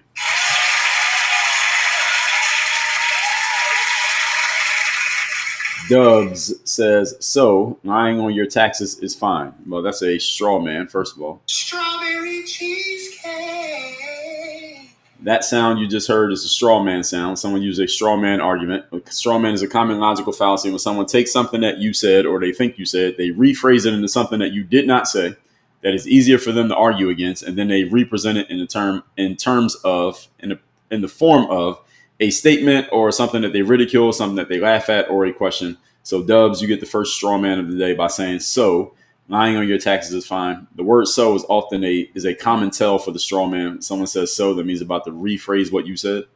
I didn't say anything about taxes. I didn't say anything about lying or anything about lying on taxes. So where you came up with this, and you said it's fine.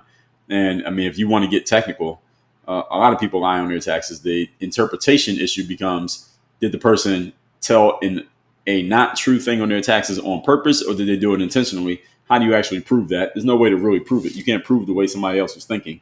All you get to do is interpret it. But anyway, that's a straw man no matter what. Paul Hurst, thanks for the follow. Demetrius Harden said, I love your content. You speak facts. Keep it up. Thank you.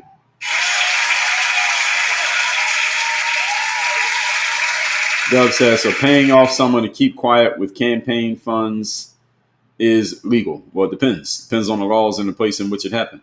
And also depends on the statute of limitations when you can actually bring it as a crime. Anastasia, thanks for joining. Capri said, give yourself strawberry cheesecake. For what? What did I say?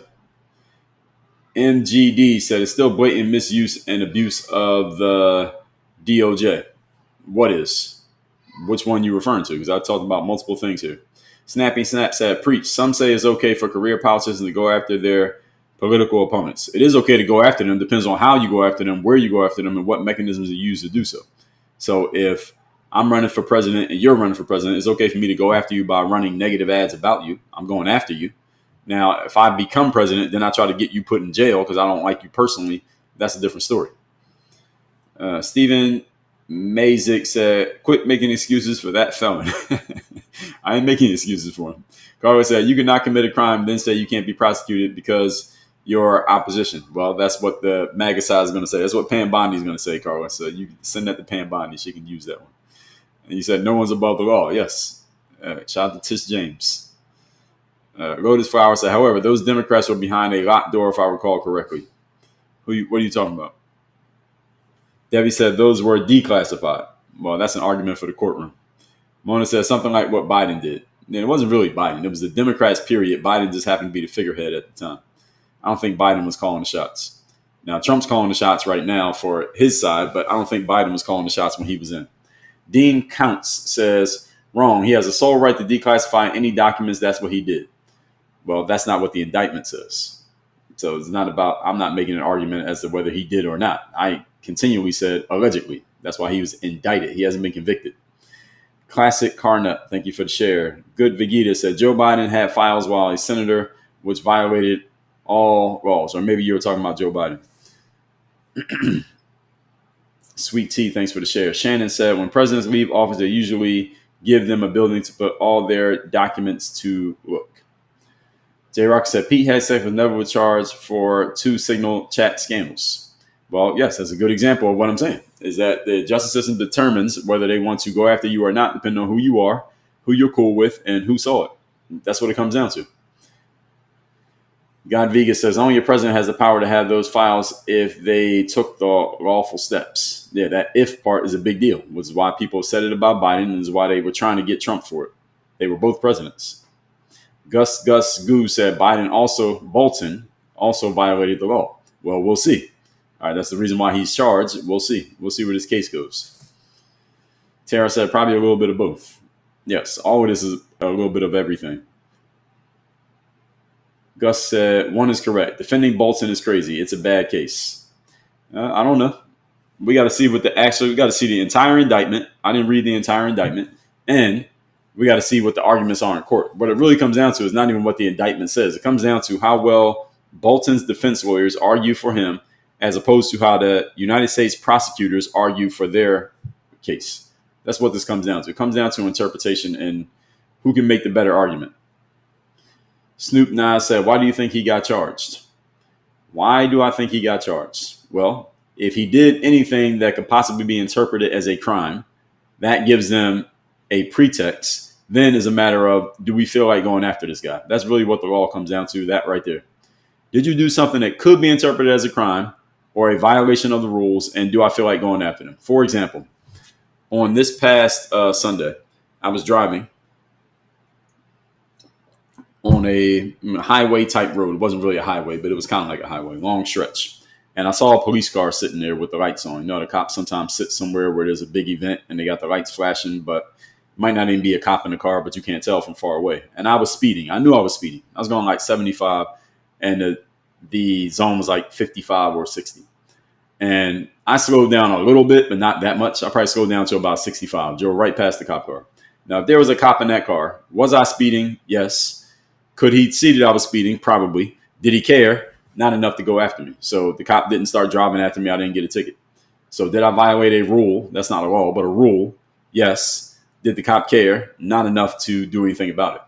So and that's kind of what the law comes down to. And on bigger things is like that as well. Tara said, AI is coming for the legal industry. Yes, it is. On some levels. It's not going to replace, actually it could replace, maybe not replace, but it can enhance the arguments that lawyers can make. Let's put it that way. Alejo 920, thanks for the follow. Peter McLean said, the Comey case seems like an obvious political vindictive act. Do you agree? Do I think it's an obvious politically vindictive act? No, I wouldn't say it's obvious. I would say that, again, correlation and causation, you would have to prove. How can you prove that it's a causation rather than a correlation?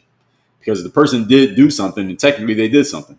And the justice system decides when and if it wants to pay attention. That's how it works. D-Boy said, you must be part of several law firms scared or complicit. What does that mean? MGD said, it's not an affirmative defense legal justification. Well, this is not a courtroom.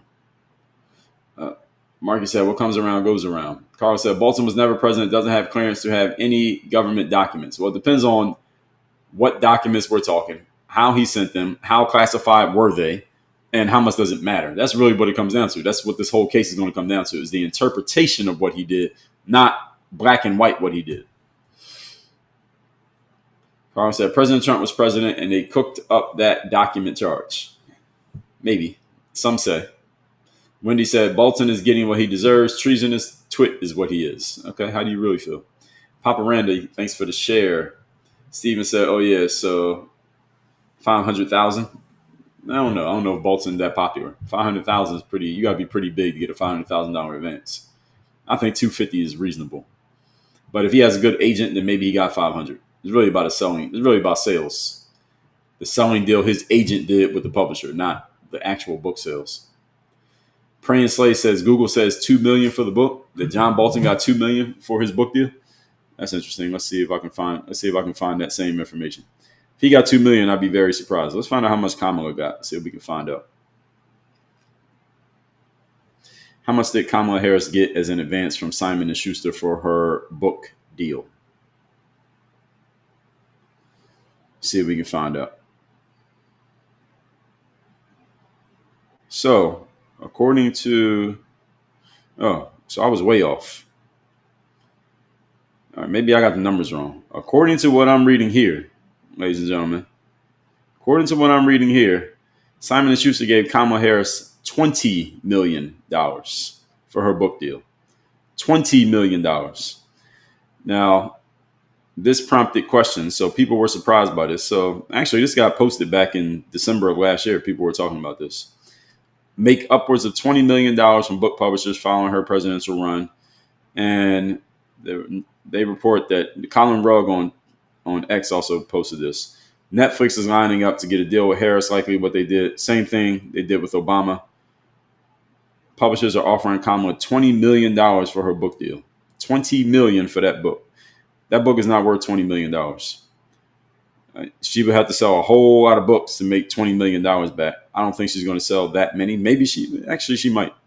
She actually might sell enough to make $20 million back. For the publisher, actually she could. Now, she would have to sell to basically a third of all her voters to make $20 million back in sales.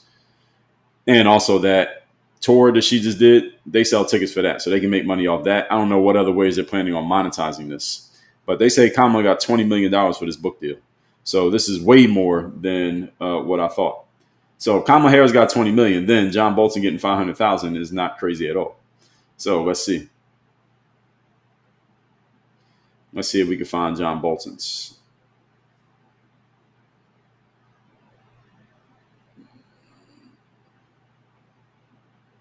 So Hillary Clinton, when Hillary Clinton did her book deal for Simon & Schuster, she got $14 million. $14 million for her book deal. John Bolton, I spelled his name wrong.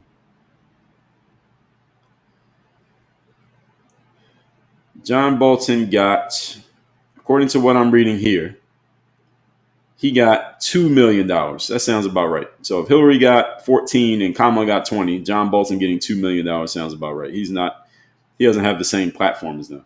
So I thought Michelle Obama only got $1 million. So that number has to be off. Michelle Obama had to have gotten way more than $1 million.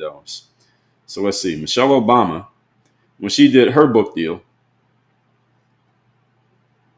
according to what I'm reading here, now this is all on the internet. So y'all decide how much you want to believe about what you read on the internet. According to this, Michelle and Barack Obama combined, they did a joint book deal. That's a good thing to do, a joint book deal. So Barack Obama's writing another book and Michelle Obama writes a book. This article came out in 2017, so these books already came out. $65 million for the Obamas for their two books. Barack and Michelle, $65 million total to write their books.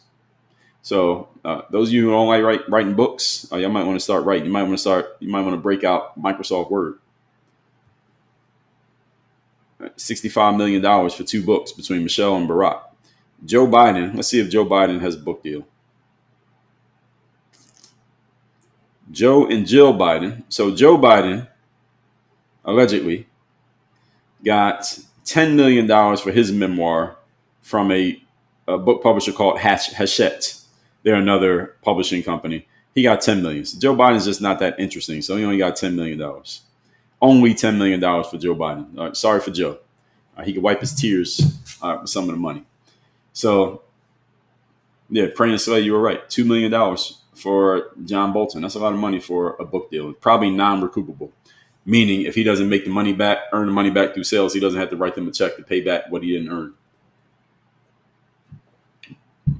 Most authors get non-recoupable publishing deals. So they say he must sign extensive NDAs. Well, that's not mentioned in my notes here today, so maybe they did. Good Vegeta said all lawyers need strategies to win. Well, yeah, that's the whole game. Carlos said they put that sailor in prison for taking a picture and sending it to his parents. Yeah, well, the legal system is picky and choosy with who they want to go after. Michelle, good morning. Stephen Albert, good morning. Frank One, thanks for the share. Carlos said Bump was never a Trump ally. Well, he worked for him. I mean, that was enough. That's enough for him to write that book and get $2 million. Tara said fire bonding. I thought you said free bonding. Fire bonding. Okay, maybe. Yeah, can we get some gifts, everybody? Leah, good morning. Thank you for the Go Popular.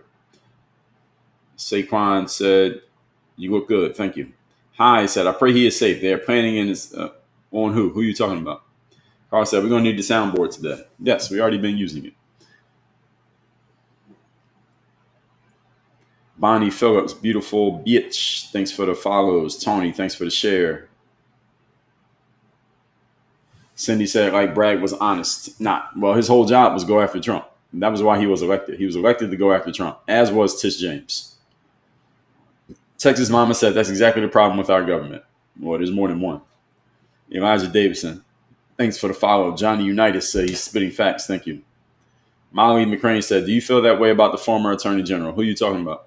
And for what reason? Red Vixen said, in New Orleans, the DA lets violent offenders go because that's the temperature right now. So the temperature when Kamala was the attorney general, was she the attorney general or the DA? But when Kamala was the top prosecutor, whatever she was a prosecutor. Her job was put people in jail. Now, if the temperature turns to we don't want to put people in jail because too many black and brown people are in jail, then the DA's new job is not putting people in jail. So the stat was, back in the day, more people in jail, the better you looked. Now the stat is, the fewer people in jail, the better you look. So they basically decide how they're going to interpret or enforce or try to enforce the law based on the temperature of the room at the time, metaphorically speaking. That's the way the justice system works. So if the justice system is in a time of lock everybody up, you don't want to be doing crime at that time because you're going to get locked up even if you did nothing or did something small. If they're in a time of let everybody go, that's the time when you want to do crime because that's when you'll probably get away with it. Like somebody steal from Walgreens today. You could steal from Walgreens on camera, take a whole bunch of shit, broad daylight, and just walk out the store, and the security guard will just watch you walk out and not even try to stop you. That's the temperature now. But 15 years ago, you did that. You got arrested. You tried to steal a candy bar. So it just depends on the temperature. Leah, thank you for the lightning bolts. We're at 100K, everybody. Thank you for getting us up to 100K likes. Let's keep it going. Mark said, that's what I was saying. She did her job top tier. Yeah, I mean, what she was supposed to do. Yes. Johnny says she's no better than Trump, unfortunately. Who are you talking about? Michelle, thanks for the heart. Angel Albino, thanks for the rose. Mike, thanks for the rose. Brent Canfield, thank you for the follow. Maddie, thank you for the share. Troy, thanks for the follow. Carlos said, a doctor's appointment. Troy M. Everett said, good morning. Just joined the chat. What's the topic? We are talking about John Bolton, former national security advisor, being indicted by Trump. Elena, thank you for the pumpkins. Michael, thank you for the follow. Michelle, thanks for the repost and share. Crazy old Nanu said truth. Leah, DJ Glasses, thank you. Dave, thanks for the follow. CUNT said, after I swept Home Depot, I can drive around the parking lot without hitting a Mexican. All right, fair enough. But who's going to help you put your stuff in the car? Now, see, that's the problem that you didn't think about. Kuya Binya Sharad, thanks for the what's up. ADZ Riley, thanks for the follow. Sassy Stacy said, very true. Thank you. J Rocker said, excellent point about fairness. Thanks. Mo Wee, thanks for the share.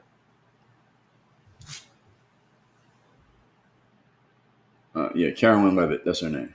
The press secretary.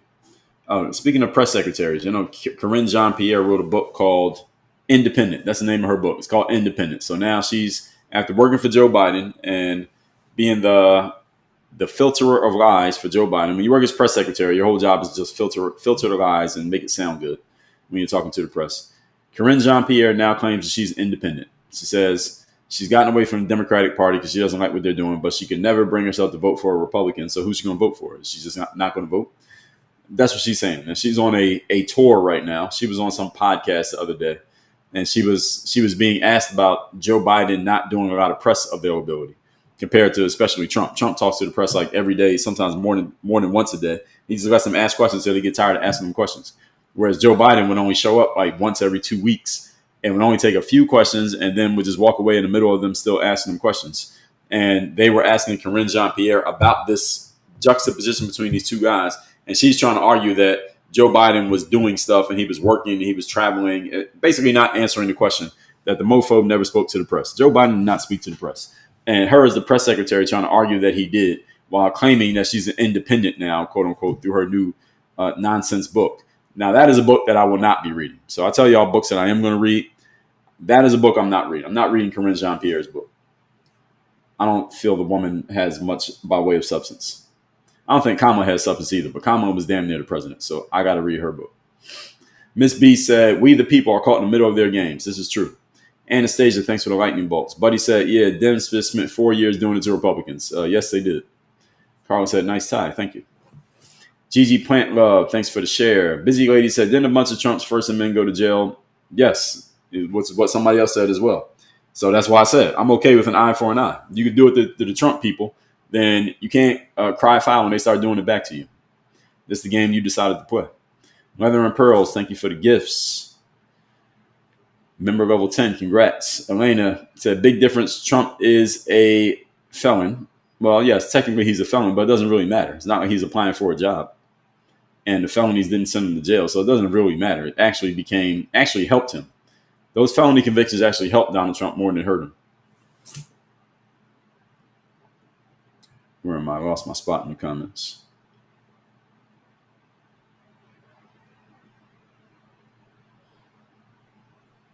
So Cynthia Lynn, Miss Patriot for Life, said agree. Thank you. True Girl, thanks for the follow. Courtney, good morning. Remen said the left cheered. Yes, they did. Paula Tuck, thanks for the share. Lester Rooney said Democrats threw the first punch, definitely. That's true. In this round, they did.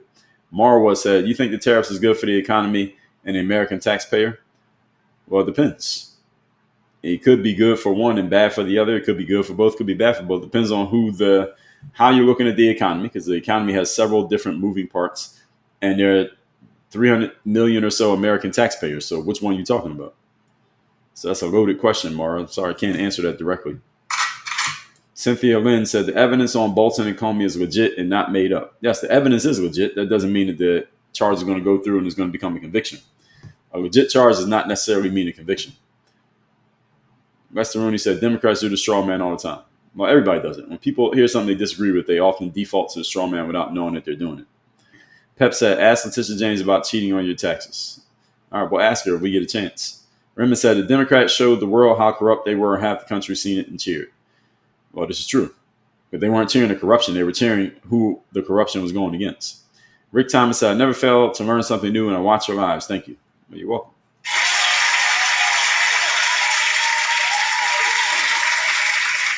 Brandy Beebe said, Trump is not a felon IMO. Well, it ain't really about your opinion. It's about, was he convicted? He was convicted, but it didn't hurt him. I mean, a felony only hurts you if A, you go to jail, B, you're trying to get a job or an apartment, or that's it. And Trump's not trying to do either one of those. So what does it matter that he has a felon on his record? As a matter of fact, it helped him because it fed into what he was already saying, which is they're trying to unfairly come after me. So when they got the felony convictions, all that did was amp up his base to support him even more strongly. So it actually worked against the Democrats. They were trying to do one thing, but they actually did the opposite. Rick Thomas said money can be above the law. In some ways, possibly. Depends on how it's being used. KB said, Biden, you mean autopin. Well, in this case, I'm talking about Biden the human. Brandy says, about time Trump gets all these bad peeps, expose it all, release Epstein. Is Trump not on? Epstein's not coming up. If there is anything, it ain't coming up. Brandy BB said, I love your show. Thank you. Cynthia, thank you for the share. Lester Rooney, thanks for the follow. Crystal said, because we have common sense, which you obviously do not. Oh, wow. Is that like a personal attack or something? What are you referring to here, Crystal? Paula Tuck says, still need to go after Hillary. He's not going to go after Hillary. He could, but he's not going to. Marsha said, I got one. Stephen Albert said, that's wild AF. She got $20 million. Yeah, $20 million for the book deal. Like, I would write a book for $20 million too. Anastasia, thanks for the lightning bolt. P. Nels, thanks for the follow. Alex said, how many Republicans have been signed by Simon & Schuster for book deals? It's a good question. Let's see if we can find out. I don't know if they're going to give me this information. How many Republicans who worked in the government has Simon & Schuster signed to a publishing deal?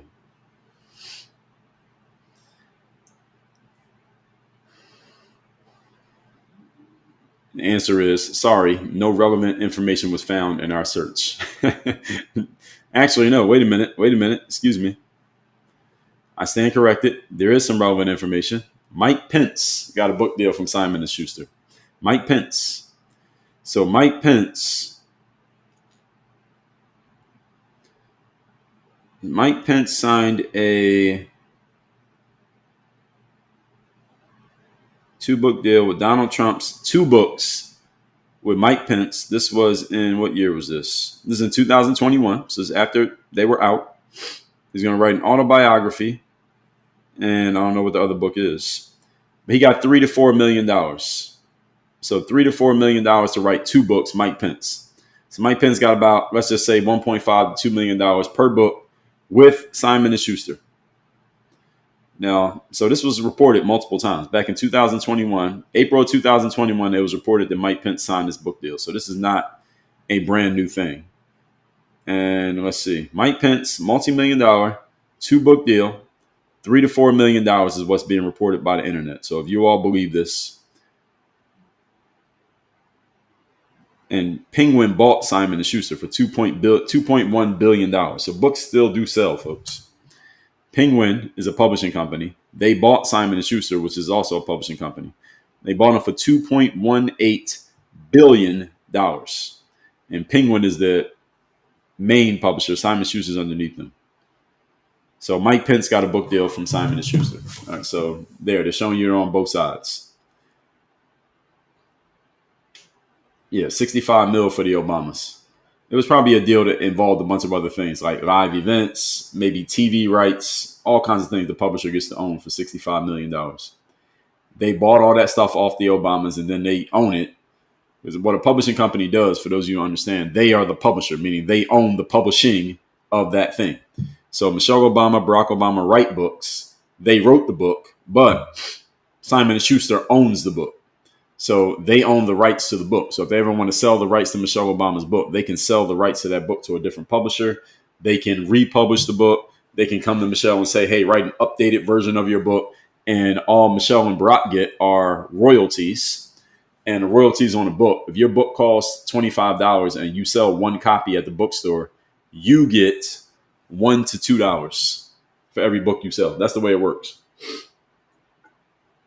And y'all see the shelf behind me. I know what I'm talking about in the publishing world. So if you sell 1 million books, you get, as the author, you might get a check for $1 million because it's $1 for every book. But the book costs $25. So where's the rest of the money going? Well, the sellers who sold it, Barnes & Noble, Amazon, etc., they get money. The packager, the people who actually, the physical printing of the book, the pages, the covers, the jackets, they get money. And the publisher gets money. So the publisher makes more money off your book than you make. So if you write a book and it costs $25, you might get $1 or $2 for every book sale. The publisher might get $8. Amazon gets a few dollars. The packager gets a few dollars. The shippers get a few dollars. Everybody in between gets a few dollars. You get paid last, and you get your royalty check for like $1 or $2 6 months after the book sold. That's the way it works. Now, Michelle and Barack might get their money faster, but that's pretty much the deal. They got the $65 million up front, so why do they care? Now, you give me $65 million up front, I really don't care about the royalty checks. I'm good with 65. So that's how it goes. James Dalton said book deals are mostly long-term, usually include exclusive rights to other books later on. Yes, exactly. So James, you understand what I just explained. Great Babu said crayon coloring book deal from trader Jake Biden. Well, $10 million is a lot of money for a crayon coloring book. Marcus said, how many millions do you make off a book? Well, I'll just explain that. You sell 1 million copies, you might get $1 million. It depends on the deal. If you're a more well-known publisher, if you've proven to sell books, you might get a better deal. But ultimately, a publishing deal is designed that way because the publisher has all the control. They own the book. You are the author, but they own the book. They're the publisher. This is the reason why self-publishing is a thing. Well, not necessarily because of the business side of it. Self-publishing is a thing because a lot of authors can't get book deals. A lot of authors can't get with Simon & Schuster and get Simon & Schuster to give them a publishing deal because why would Simon & Schuster give some everyday person a book deal when they could just go get Barack Obama to write a book? They make all their money off Barack Obama's book. The other 50 books they put out last year don't even matter because all their money came from the Barack Obama book. Same thing in the music industry. Taylor Swift's album makes the company more money than all the other albums they put out put together. So they take a risk on a few people hoping that they find the next Taylor Swift. They take losses on 49 artists and then Taylor Swift makes them a couple $1 million and they're happy. Same thing in the publishing industry. They take losses on a bunch of books so they can find a couple winners out there. Then every now and then you get a random person who nobody heard of. They become a winner. They become James Clear or Tim Ferriss or Stephen King. And they start selling a whole bunch of books. Now, Stephen King, his next book deal, well, when he was in his prime, I don't know about now.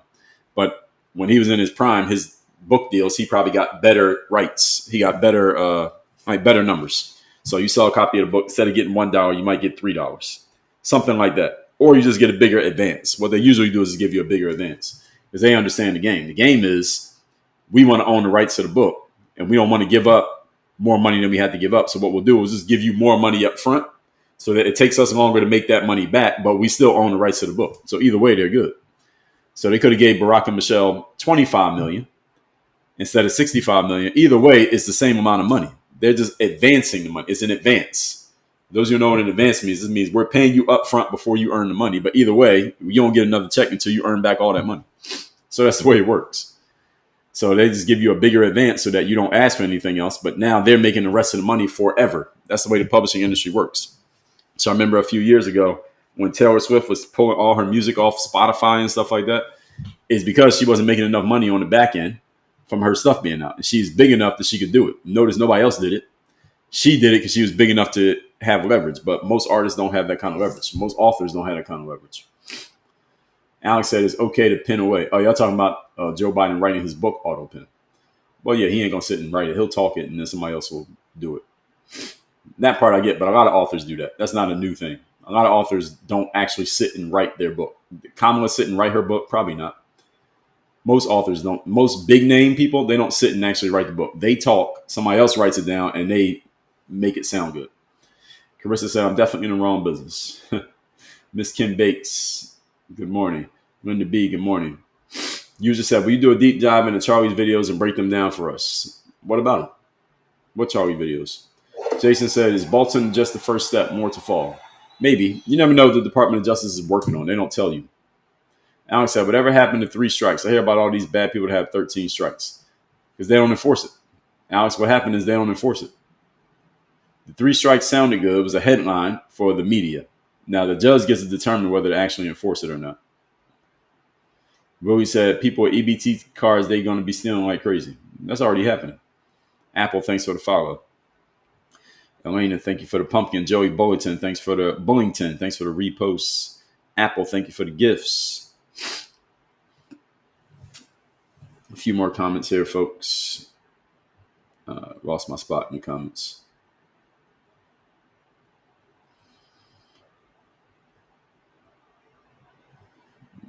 I went too far. Oh, no, I went too far. Oh, here we are. Casey said KJP's book will be full of lies. Let's find out how much she got. How much y'all think she got is in advance? What do y'all think Corinne Jean-Pierre got? What advance did Corinne Jean-Pierre get for her new book called... I didn't even finish writing it. How much of an advance did former press secretary Corinne Jean-Pierre get for her book called Independent? What do y'all think she got? Give me some guesses in the comments. How much y'all think Corinne Jean-Pierre got for her book? If they even have this information. I would think they do. She's well known enough. So it was released on October 21st. So it just came out literally today. So she's promoting it. I don't know if I see anything about the advance.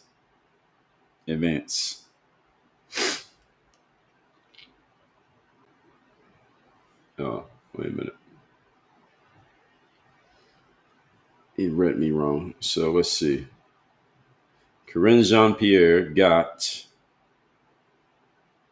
Yeah, I'm not seeing anything.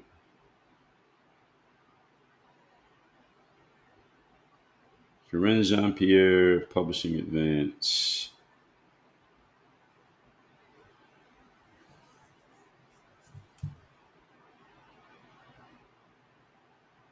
Legacy Lit acquires Independent by former Biden administration White House Press Secretary Corinne Jean-Pierre. So she wrote this with some company called Legacy Lit, who I've never even heard of.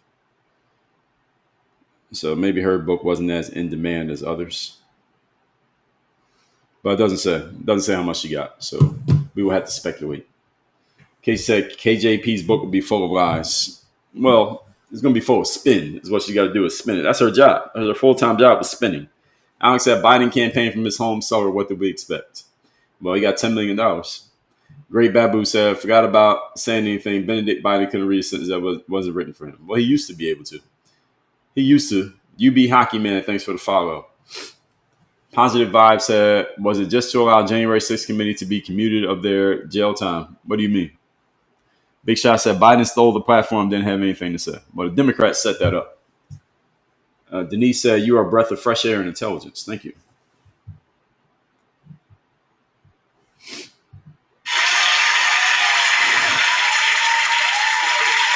Miss Kim Bates said, what would the implications to the country be if AOC makes it to the presidency? She's not making it. If she is, it would be at least 8 years away. She's not making it in 2028. Nikki said, I thought J.D. Vance's book was good. Yeah, that was before he was even on this level. Marwa said, okay, do you think in general Trump's tariffs good in general? Well, Marwa, the thing is, things are not good or bad. They're just things. It depends on how you respond to them. And I've done a couple of lives talking about the tariffs. You can look at them on my YouTube channel. Monica Renee said 21 days no pay F Trump. That's not because of Trump. That's because of people in Congress. Trump's not in Congress. You got to be mad at your Congress people, not at Trump. Miss B said, what's going on with that Letitia James? Well, she got charged and we'll see where it goes from there. Those things take a while. God Vegeta said, how they turn a misdemeanor to a felony? Because they chose to because of who they were going after. Ty said, why is Trump doing anything about Muslims coming into high office? Well, what's Trump supposed to do about it? People are voting for them. That's what happens. Alex said, money just means you can hire more lawyers and better lawyers and lots of experts to spend. Yeah, and that helps you win cases. Busy Lady said, Trump was ice cold before that mugshot and those 2 back-to-back cases. Jamal, thanks for the follow. Ty said, why is Trump? I already answered that one. Rhea said, these millions and billions blow my mind. Yeah, well, there's a lot of money out there for a lot of different things. God Vega said, if a bank as a witness claimed no fraud and harm in Trump case, and why was he still... Yeah, because they want to go after him. That's why. You answered your own question. You know the answer to the question. Erica B said, how does Spotify work when it comes to how artists get paid? You get paid based on every stream. So each stream you get paid X number of dollars. It's not even dollars. It's pennies. You get paid certain amount of pennies per stream. There's like 0.00073 cents for every stream. So you get a billion streams, you make X number of dollars. A lot of artists have put that material out there for a long time. People have been putting it out there. So Taylor Swift was saying, this is not enough money, but most of my streams are coming from Spotify. So I'm pulling my music off Spotify until they give me a better deal.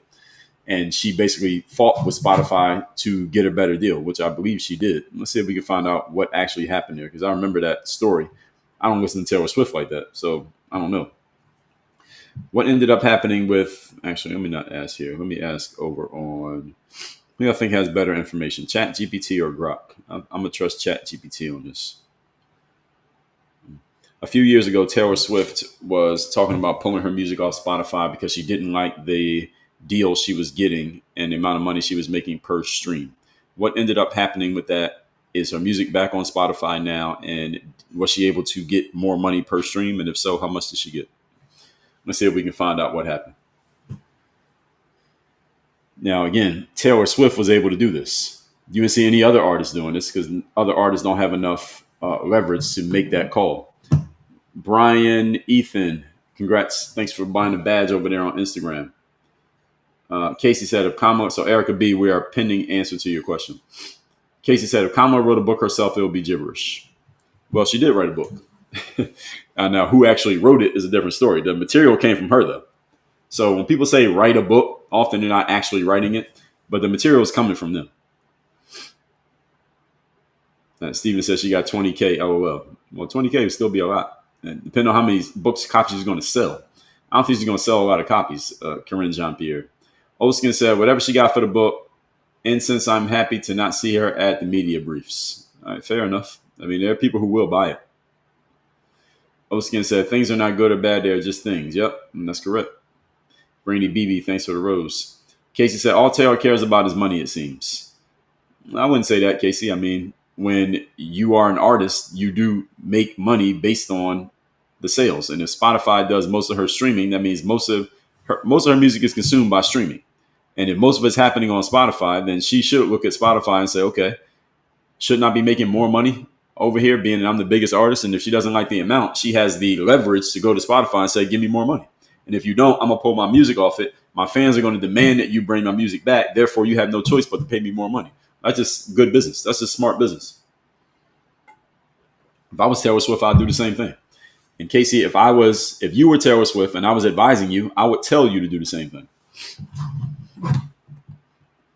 So let's see. So here's what happened. Taylor Swift withdrew her full catalog from Spotify in 2014 because she didn't like artist compensation. She re-added her music in June of 2017. So for 3 years, her music was not on streaming platforms.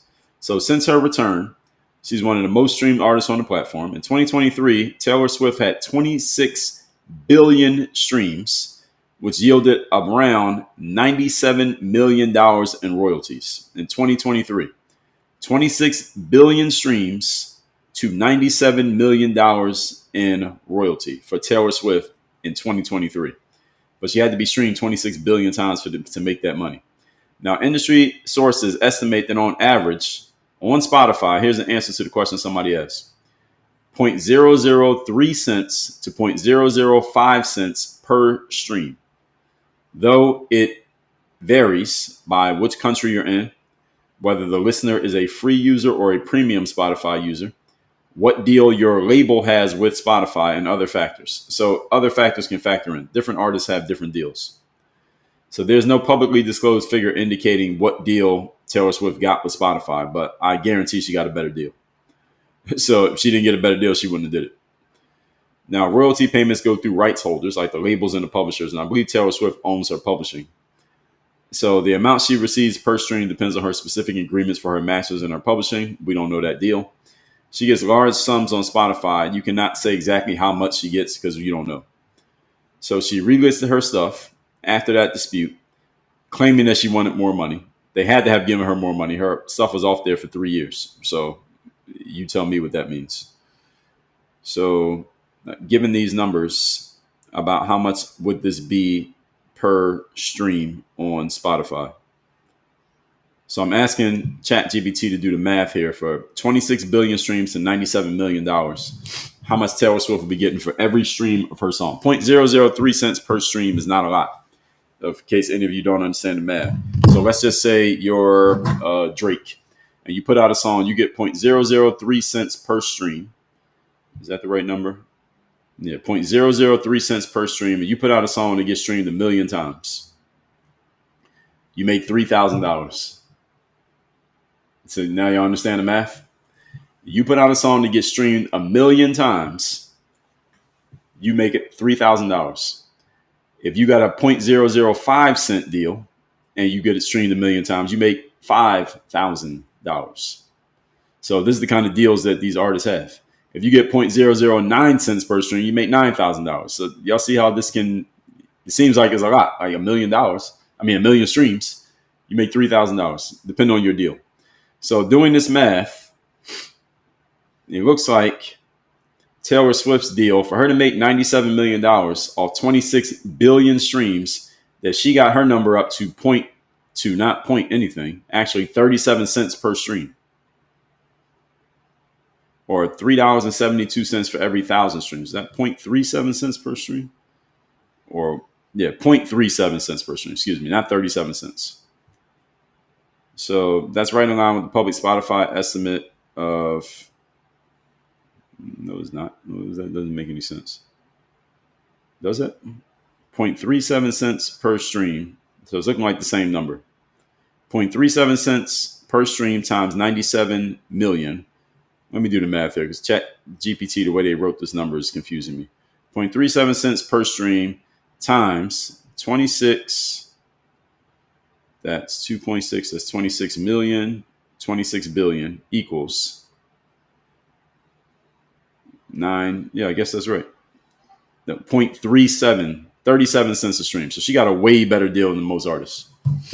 For her to make 97 million, her deal has to be way bigger than the average artist. That means, just to give you all, so y'all understand this, 0.37 cents divided by 0.003, her deal is like 125 times better than the average artist. If these numbers are accurate.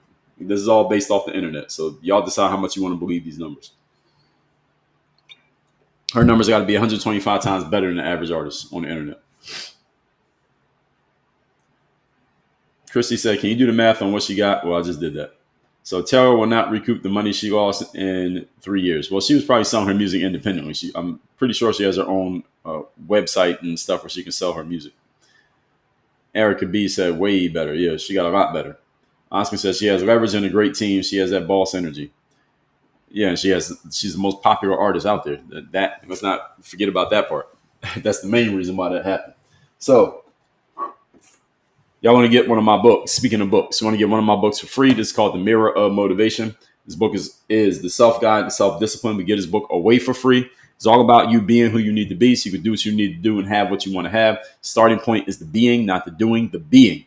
Who you see in the mirror, that's why it's called The Mirror of Motivation. I'll give you the book free. Just cover the shipping. Go to mirrorofmotivation.com. Again, the book's free. Just cover the shipping. Go to mirrorofmotivation.com or just text me the word mirror to the number in my profile, 305-384-6894. Send a text with the word mirror, and I will send you a link to where you can get that book. Again, the book's free. Just cover the shipping.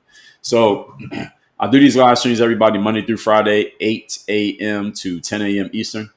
8 a.m. to 10 a.m. Eastern, Monday through Friday. We always talk about a current event. Usually the current event these days is often around what's happening politically. More of us are paying attention to politics these days than before, or just general social issues that we used to just not pay attention to. We all pay attention now. So that's usually what we talk about. It's often some current event. It could be something entertainment. It could be sports. It could be politics. It's often something related around Donald Trump because that's the topic everybody talks about. So my job here is to interpret. My job is interpreting and breaking down what's happening, why it's happening, what's happening around these things, and at the same time, giving you my opinion and perspective. And as you can see, I read the comments and look at you all's perspective and opinions as well. We consider all of that. I welcome dissent. If you push back and disagree with me, you're allowed to do that. We are open to that. Don't spam or troll my comments, but you can disagree with me in the comments. That's completely fine. And that's that. I think I said everything I need to say. So I want to get into my Power Presence Protocol. That program is launching very soon. I'm going to be working on that a lot here today. I'll be telling you more about that. I'll probably change the link in my profile to that as soon as it's ready. That's the Power Presence Protocol. Text me the word power to the number in my bio to get more on that. So you want to get all the stuff from this live, text me the word live. You want to get a free copy of this book, text me the word mirror, like Mirror of Motivation. You want to get into my Power Presence Protocol, text me the word power. So you can send me 3 separate texts with all 3 words, and I'll send you links to all 3 of those things. And either way, regardless, tomorrow morning we'll be back here at 8 a.m. Moderators for keeping everything under control in here. Thanks for the new people for coming in. Thanks for the regulars who are in here watching and commenting. Thanks for the lurkers who are watching but not saying anything. Thanks to the dissenters who disagree with me. Whether you disagreed and you had a good point or a bad point, we appreciate disagreement. It lets me use my soundboard. And when we get to use the soundboard, you get to hear some of our favorite sounds. Strawberry cheesecake. I didn't get to use a lot of them here today. It wasn't that much dissent, but we'll see tomorrow. Maybe I'll try again. And that is that, folks. We're right at 9:59 a.m. We like to start on time, end on time most of the time here. Sometimes I go overtime. Sometimes I start a little bit later, depending on circumstances. But usually it's 8 a.m. to 10 a.m. So those of you who want to watch these regularly, 8 a.m. to 10 a.m. is my normal time. Eastern time, that is, Monday through Friday. And if anything is different or I'm traveling or I won't be live, then I'll tell you. But usually Monday through Friday, 8 a.m. Eastern. I will see everybody tomorrow morning at what time? 8 a.m. Eastern. See y'all tomorrow. Everybody have a great Tuesday. Work on your game. We out of here.